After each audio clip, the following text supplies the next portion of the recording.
new Battleground.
Hey, it's Chronologically Gaming, the only channel that's perpetually retro because we're playing every video game in order of release. Welcome everyone to Sometime in October 1982. Here we are. Doesn't that song make you want to cuddle up and play some video games? Welcome to the last game we were playing on the Sinclair ZX Spectrum, the very first time you could have played a game based on the movie Time Bandits. Let's press forward and see what our next game is. We're bouncing all over the world and playing every single video game in order of release. All these video games we couldn't pin down the exact release date for. Our very next one is very fitting. We almost should call the channel this title. This is Time Runner for the Atari home computer. Let's check it out. Here's the box for Time Runner. We didn't get a super high quality version of it, but this front of the box is actually explaining what the game is. It has a little bit, yeah, it sounds familiar, like we should have seen this before, but we haven't seen this game. This is by Funsoft and Yves L'Empereur, if I'm sure I'm not mispronouncing that name, so forgive me. But this is the fifth game that Funsoft has done and delivered to us, and most of them have been okay. They've been all right games. So let's see what this one's all about. Time Runner looks like a fun romp. There we go. The advertisement flyer is a little bit cleared up. It's available for a few other systems. We're going to see it on two versions that were available here in 1982, and then there's going to be some next year, I think in 1983 on the Commodore 64. Because as the law states, every video game has to be released for the Commodore 64. It's already coming out now. We're seeing just way too many games for the Commodore 64. Warning! This game requires strategy as well as fast reflexes. Yeah, we got both of those here. Oh, really? You saw some of these? That's awesome. All right, so we also have just an example of the screenshot, but that's just about it. This home computer, the 400 or the 800, we played a ton and a ton of games for it. This is our 382nd game for the Atari home computer. Let's go. This is by Yves L'Empereur and Funsoft, released at sometime in October 1982. Let's get right into it.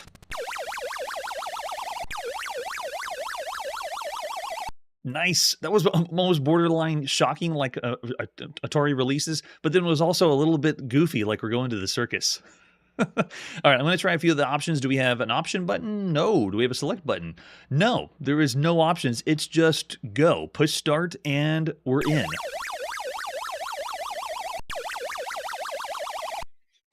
Nice, crisp. Oh, look at this. So I'm at the bottom of the screen playing as the green blob, and it is a grid capture style game. More specifically, it's a variant of Amador. Move around the grid, click up a bunch of the dots, and then, oh, I do have a button. Nice. The button gives me what they could refer to as jump, and it temporarily makes all the enemies invulnerable. Awesome. All right, so you just make your way around. Easy. Oh, if you die, though, it looks like you disapparate. But clear it all away. Going from grid to grid. And we've seen this animation before. Where have I seen this face before? Notice that whenever I move around, the character I'm playing just moves their eyes a little bit. And we got a little music too. Nice. This is good. It's got polish. Very quaint. So the game over... Yeah, you can tell that Yves spent a good bit of time on this one. A lot of the games we've seen by Funsoft had been on the TRS-80, so I believe this is one of the first times we've seen this company or this programmer dive into the Atari home computer. Very, very nice. This is kind of what it looks like, Manly. They should have changed the game to Cucumber versus Nuts. It would have been a hit. At least we'll stick to Nuts for right now. Yeah, thanks for keeping the high score. I appreciate it. It didn't let me put anything in. We've seen a few games for home computers that are really tapping into making it feel like you're in the arcade, where you can put in a high score, but it didn't let us do that. But still, this is very, very well done. If you enjoy Amador, it works and plays great. This one marks our 10th game we've played that is like Amador or a variant of Amador. 10 other games across all platforms, so it's still fairly fresh, kind of a new idea. It's not being hammered to death like the hundreds of Pac-Man style games we played. This temporary little jump I have, it doesn't last very long. it only goes for just a little bit, and then the enemies just pop right up. I do get 3, but I don't know. Look at that. I already ran out of my jumps. But every time you die, you get 3 more. So let's go. Oh, but if you touch any point or any pixel of the enemies, then you're done. That's it. So I know what this reminds me of. The character reminds me of the same kind of blobby character we played in another one by Eves, which was Babel Terror. The animation, at least, the way that the character moves around feels a little bit like that. This was also released as Blade Runner in Italy, but it was like an unauthorized port of it. So sadly, I don't have that game, so we can't play a game called Blade Runner. And it's not even based on the movie Blade Runner anyway, so we're not missing out. There's so many games that are out there, and the more and more that I do this show and discover video games, the more I learn how many games have been lost to time. So I want to clear a whole board and see how different the other rounds are, because if this is it, and there's no other levels after this, then it has good polish, but it just doesn't have a lot of longevity. Let's go clear them out. 3 jumps all the way. We can do it. I'm looking for the artificial intelligence too, and I'm not seeing... It looks a little random. Not that they're following me completely. But control's pretty simple. You play on the grid. And for arcade-style games, feels pretty good. There's my last jump. We got to finish this up. Go! And we get a victory sound. Very nice. At this point, the best games you could be playing for... Oh, it is change up. Look, now we get points. Now we go. Here we go. This looks even more like Amadar.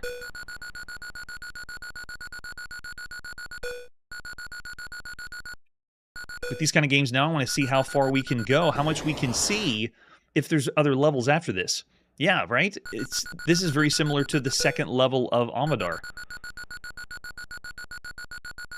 And it's all counting down. Wow, they got so many calculations happening at once. And the enemies, the nuts around the outside, have changed shape too. Let's see, we can get there. Get out of the way. Nope.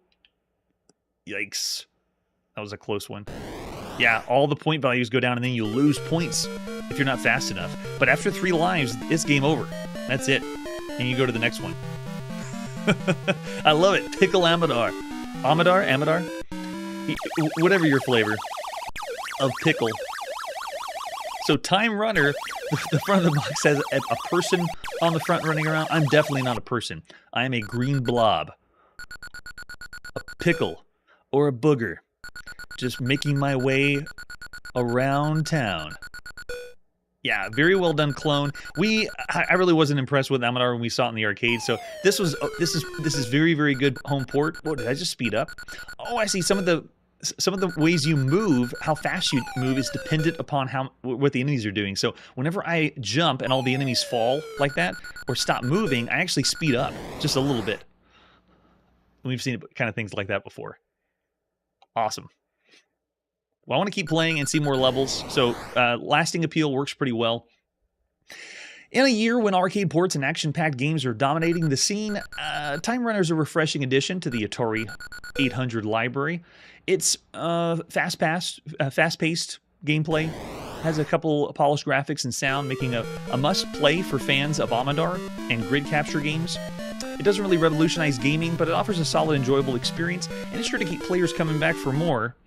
I would say for Time Runner, if you want to play the best right now, you need to play Jeepers Creepers, which is available for the Atari. That one blows this one out of the park. There's some other really good ones, or other ones we have played in the past, like Kid Grid or Boxer Rebellion for IBM PCs, but I would place this one right down the middle. It's a solid game. It's just minimal gameplay, very good arcade port, but 3 stars all the way. Looking over in the chat, I do see some people hopping up to 3.5 stars. Slightly better than average. Very, very nice. All right, so after an average kind of game, let's see what our next title is. It's the next port of Time Runner for the TRS-80. Let's see how it was when we play the computer that Eves is used to programming for. There you go, Funsoft. Say in front of the box, they present Time Runner. We look nothing like that. And, oh, they're supposed to be aliens. That makes sense now. Yeah, so I see some 3.5s over there too. Very nice. There's the advertisement flyer. And then, oh, No color because we're on the TRS-80, or at least monochrome. Let's play some Time Runner. Again by Yves Lempereur, published by Funsoft at some time in October 1982. All right, so for this one, I think it's just Runner will get us going. This marks our 129th game we've played for the TRS-80, Model 1 or Model 3. Oh, it does kind of like, whoa. That's what I'm used to hearing and seeing on the TRS-80. And this is more like some of the other titles we've seen by Funsoft up to this point. All right, so this one's the 6th game that Funsoft has done. And when we say the 6th, we're counting all the ports. So everything that Funsoft has ever done, even if it's the same game, 4 times. Babel Terror is one of the other ones that we mentioned previously. All right, so this one is a joystick, but we do have spacebar for instructions. Oh, and something else interesting. On the Atari, when I tried to do 2 players, it wouldn't let us do 2 players. It was a single player only game. This one does 1 or 2 players, but this one's hot seat style, like in the arcade. So let's do spacebar for instructions. Capture territory, tracing over rectangles. Careful, roaming defenders are out to get you. Move as fast as possible to get maximum points. Good luck. Move left, move right. So we got the controls on the keyboard, and we do have high scores. They keep it on here. Very nice. Now, to my knowledge, the Atari home computer came out first. I believe, and what's surprising is I think this one really should have come out first because most of the other titles by Funsoft were here first on the TRS-80 or only on the TRS-80. All right, so I'm going to do a 1-player game. If we do 2-player, it really doesn't matter. You take turns anyway. So I'm going to push number 1. And let's see if our joystick works. Yes, it does. Oh my gosh, the character looks just like the character in Babel Terror. So not nearly as fast as the Atari, but it still has the appeal of playing like an Amador game. I want to see if we can make it to the next levels, but this is moving considerably slower than it was on the Atari. Where's my jump? It does jump. It doesn't make any sound though. It's just silently all the enemies fall down like a pratfall.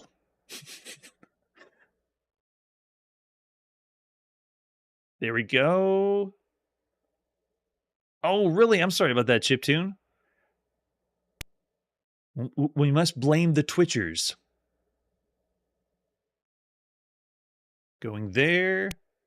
It feels also so silent compared to the Atari. We had some music or sounds going in. But to tell you the truth, I still love the TRS-80. It's still a great computer. Lots of fun games to play on it. As we very carefully make our way around. The reason I compared this to one of the best Amador variants you could play, Jeepers Creepers, is because it is doing something better than Amador, which I've found that really refreshing, where home computers are giving us arcade-style games, but they're doing it better than the arcades. That's why Jeepers Creepers was so good compared to all these others. Look at the other characters you can barely distinguish because we're getting ultra flicker right now. Oh, I gotta remember my jump. That's right. Okay, how many lives do I have? It's still only calling this phase 1. Okay, let's be a little smart. Watch their patterns. See if they follow us. And I think I had a little bit more time to maneuver when they went down whenever I jumped. Also, the jump doesn't seem as effective. In other games, we actually jump up over enemies. But here, the jump is just immobilizing enemies. That's all it does.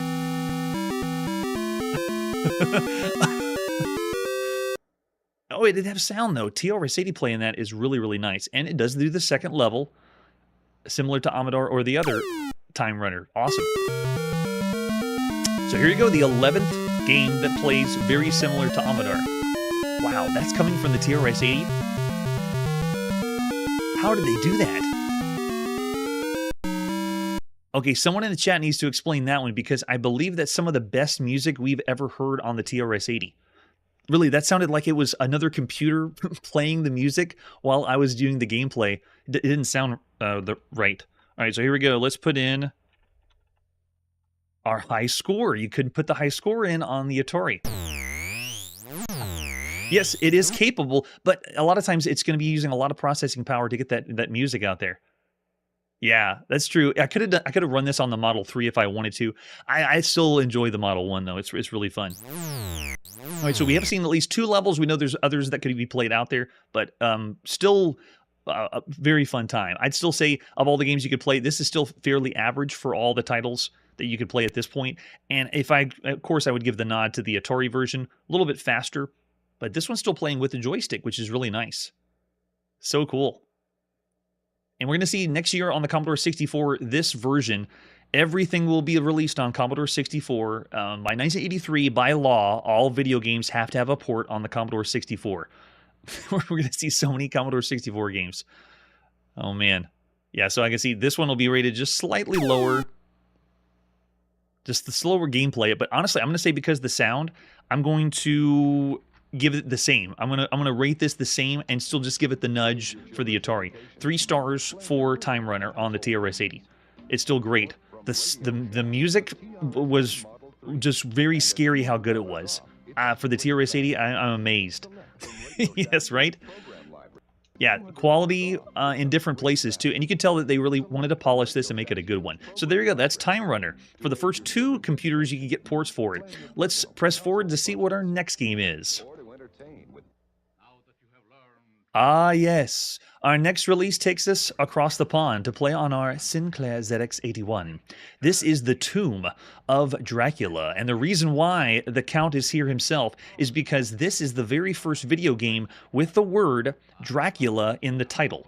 Now, it could be contested that we played a handheld called Dracula Major, which could have been the first game, but because of release dates, not knowing for sure, I actually want to give this game as the nod at being the first video game with Dracula in the title. This one is our 78th game for the ZX81. Here's the box for The Tomb of Dracula. And the reason when they put Dracula front and center is because that's what he looks like in the game, exactly like that. He almost does like jump scares in your face, if you can make it that far. It is. So here you go, the cassette tape for The Tomb of Dracula. You only need 16K on your ZX81 to play this one.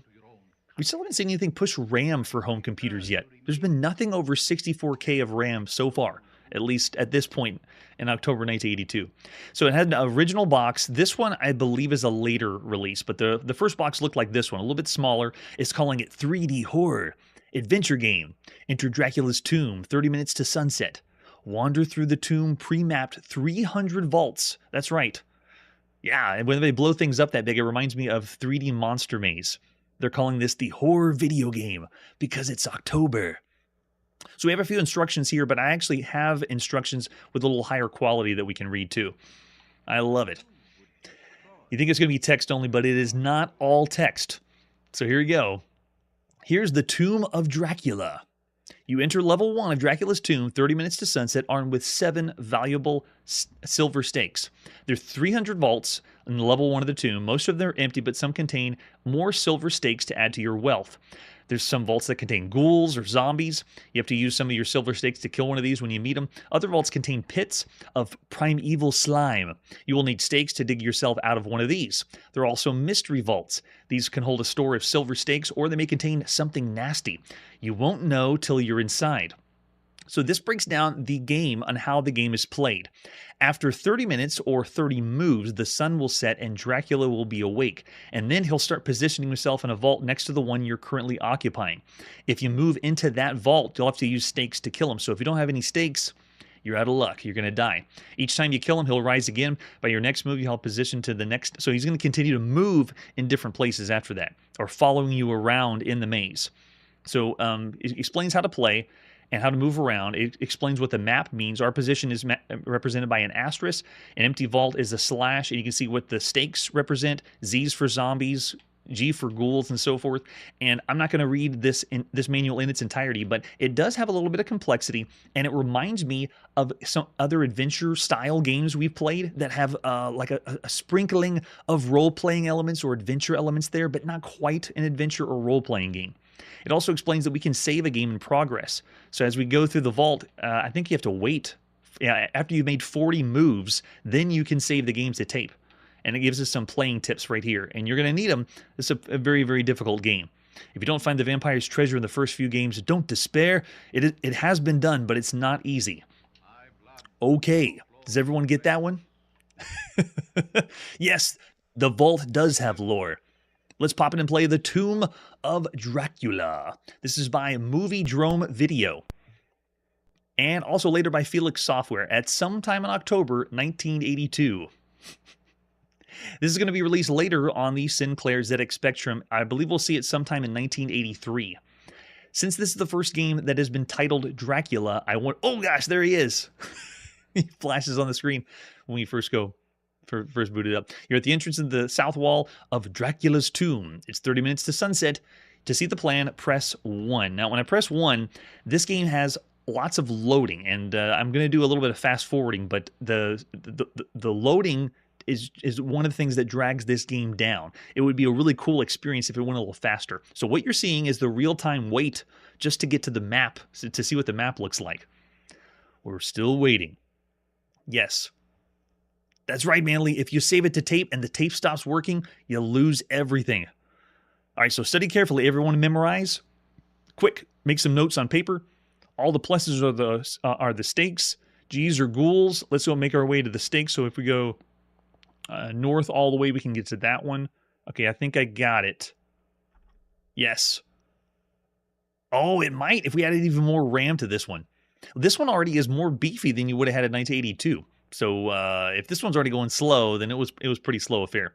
To step into the tomb, press 1. Welcome. You've entered the tomb of Dracula. The door closes behind you. Good luck. You have 7 silver stakes worth 1,750 pounds. Which way will you move? North, east, south, or west? So if we head east, all I got to do is hit E on the keyboard. So there's really not a text parser per se. I'm just pushing one letter.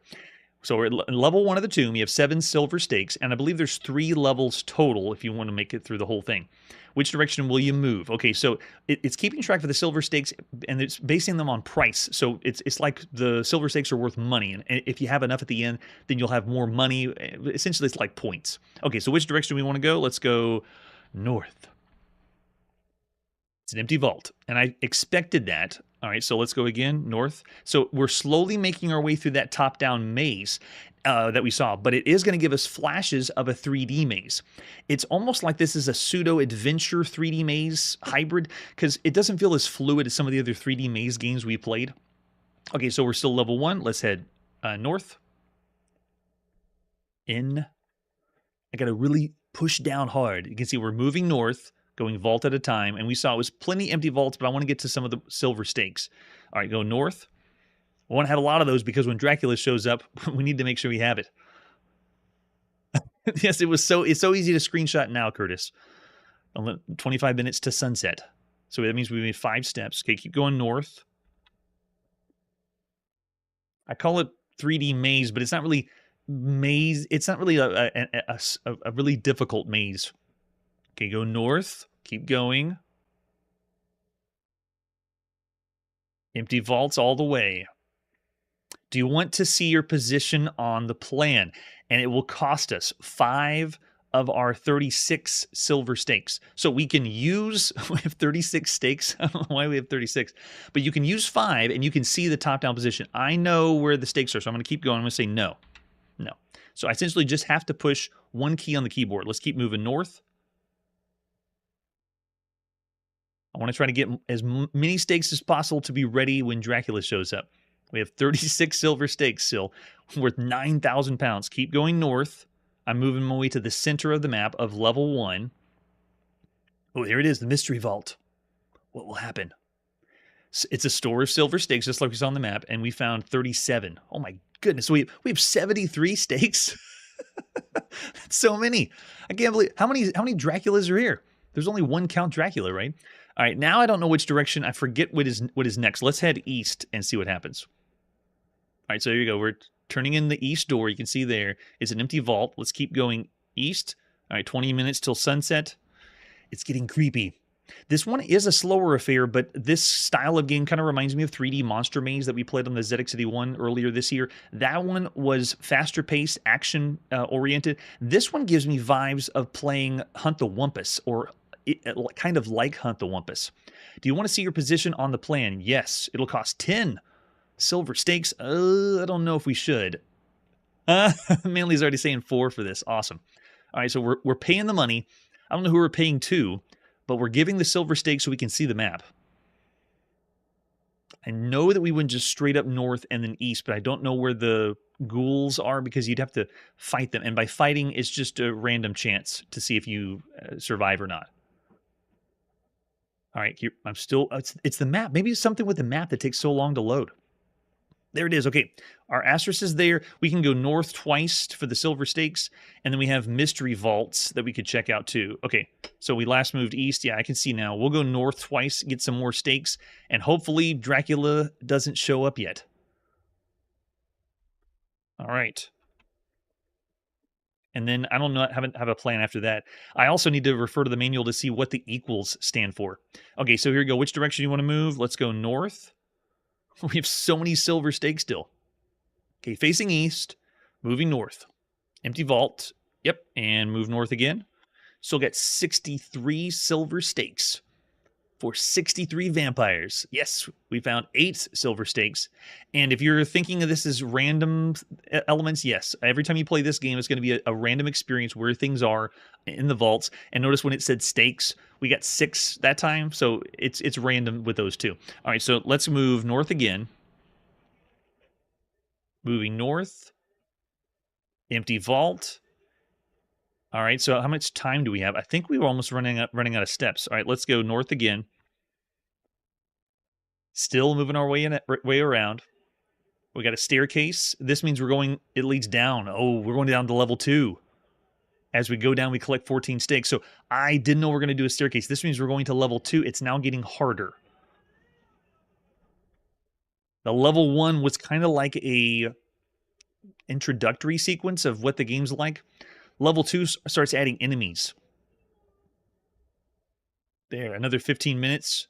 So 15 more steps, I believe. All right, so just because I want to be prepared, it's going to explain in here what the levels are like. Yes, there's a staircase leads. Oh, it may lead to the vampire's treasure. So, okay, we should have done the staircase. That was good. Rather than getting 200 pounds and for passing Go in Monopoly, each time you go to a low level, you receive a bonus of silver stakes. Okay, so we did get the bonus. Nice. And then does it say what... it doesn't say what level 2's like. I thought the instructions would have something for us. All right, we might just see Dracula then. You've, of course, already going 4.5. I love the chats. All right, so which direction are we going to move now? Let's go north. Actually, we have no idea what we're looking at. Level 2 is a completely new map. All right, we're moving north. It's an empty vault. We'll keep going north. Good, looks all right. Uh-oh, we fall into the slime pit. You need 32 stakes to get out of the slime pit? I'm glad we got 85. Okay, we only have 53 silver stakes. This is the strangest currency for a video game we've played so far. All right, let's keep moving north.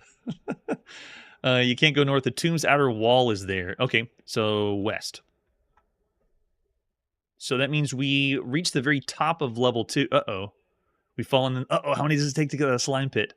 26 stakes! We'll have to keep going east. Hopefully there's no more slime pits. Keep moving east. Good. Yes. Oh, another one. No! We're going to run out of stakes. How many do we need? 24? All right, I'm going to head south. We only have 3. I don't know how big this pit is. All right, empty vault. Only another 10 minutes. It's so tricky. Do you want to see your position? It's going to cost you 0. Oh, yeah. Yeah. Give me it. If you don't have to use any stakes, I'll take it. Yeah, this feels very much like Hunt the Wumpus. But right now, there is no Wumpus. There's no Dracula. So we're just surviving. Trying to get to the treasure as fast as we can and then get out. But you have to go through all 3 levels and then survive. And every time you pull up the map, not only are you having to pay stakes, you have to pay time.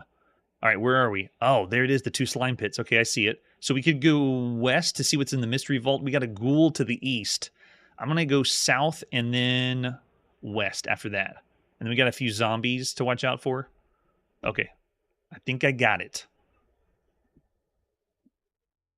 So we'll go south and west a couple times. Yeah, I'm really enjoying the chat and the ratings that are being thrown out because at this time, this would be a fun game to play with other people. usually behind your shoulder. All right, so let's head south. Moving south. That's the empty vault. Now we'll head west. Should be smooth sailing for about 3 tiles. Empty vault. What we need is silver stakes. There's west again. And west again. What? Do you want to see your position? Oh, yeah, it costs us nothing, but I actually don't want to waste the time. All right, let's keep going west. Still going. And you can also get a sense of, oh, it went too far. It's the zombie. You need 2 stakes. Oh, wow, we barely made it. So you can see how the battles work. All it says is, what do you need? It randomly says how many stakes you need, looks at how many stakes you actually have, and then whether you win or lose. And very, very easy. Yes, right? Okay, so I forget which direction we need to go now. I'm going to say north, away from the zombie. Yep, empty vault. Still 5 minutes? I feel like we've taken enough steps already. But you get an idea of how long it takes for Dracula to show up. All right, so which direction? Let's go west. This still is fun. It's just slower paced. I really enjoyed more immensely Hunt the Wumpus on the Texas Instrument home computer. Yeah. So yeah, Curtis has already thrown out 3.5, maybe 4. Oh yeah, if this was for the ZX81 alone, I would easily say 4 stars. Oh really? That's awesome. Okay, so which direction you want to move now? Let's go west again. I believe it still should be empty vault. If they let us see the map, then I would look for stakes and move to that position. All right, let's go west again. They haven't let us do it yet. And we don't even have Dracula. When Dracula shows up, then you have someone following you around, and if you pick the wrong direction, it's like random. He'll like jump scare you. All right, so let's keep going west. Sweet.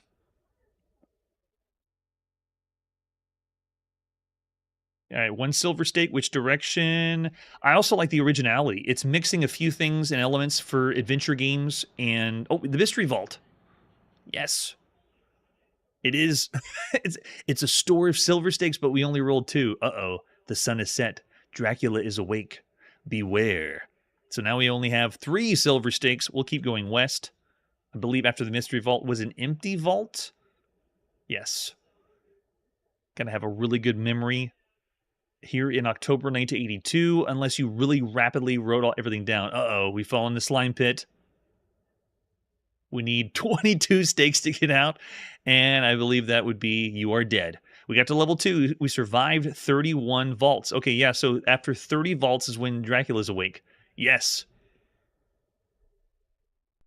So cool. So we didn't get jump scared, but you have an idea of what the game's like to play.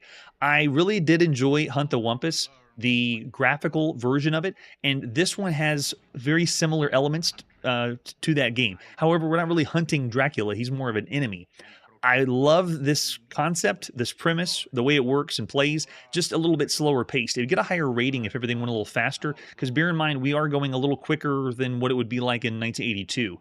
So for 3D maze games, this one is pretty fun. It's not a true 3D maze game. It's something different. It's a little hybrid. So of all the games you could play right now across all home computers, it's a fun affair. I'm going to actually go a little bit higher than 3.5, a little bit higher than average, and say 3.5 stars. This is well done. It's a fun time, just a little bit too slow. And looking over the chat, I see some people rating this really, really high. I would be rating this higher too, if only we got a little bit faster speeds. It feels like compared to all the other games across all home computers, it's slower, just slower to load. All right, so with that marks the end of this episode of Chronologically Gaming. We got to put a pause on our video games or save it to tape, and hopefully your tape doesn't get messed up. Thanks so much, everyone, for joining me, playing every single video game across all platforms. Be sure to tune in next time on Chronologically Gaming. There's another building burning, and this time there are people inside. We have to save them. And it looks like we are not done in Video Game Transylvania, but this time it's against Count Creepy? That's it for today, and like I always say, do you know where we can play some video games? Hey everybody, thanks for checking out the channel and joining me on my quest to play every single video game in order of release. We'll be streaming live every weekday at 9 p.m. Central, so join us and let us know if we missed any games along the way. This video would not be possible without Launchbox, RetroArch, and MAME. Tell all your friends there's some crazy guy named Chronologically Gaming trying to play every single video game. We have links down below that'll send you to places like our Discord and Patreon, and one that says all the video games we've ever played. If you go there, it's a list of everything, and you can click right to the game you want to see. Chronologically Gaming is the name to look for. We are perpetually retro, and we will catch you next time.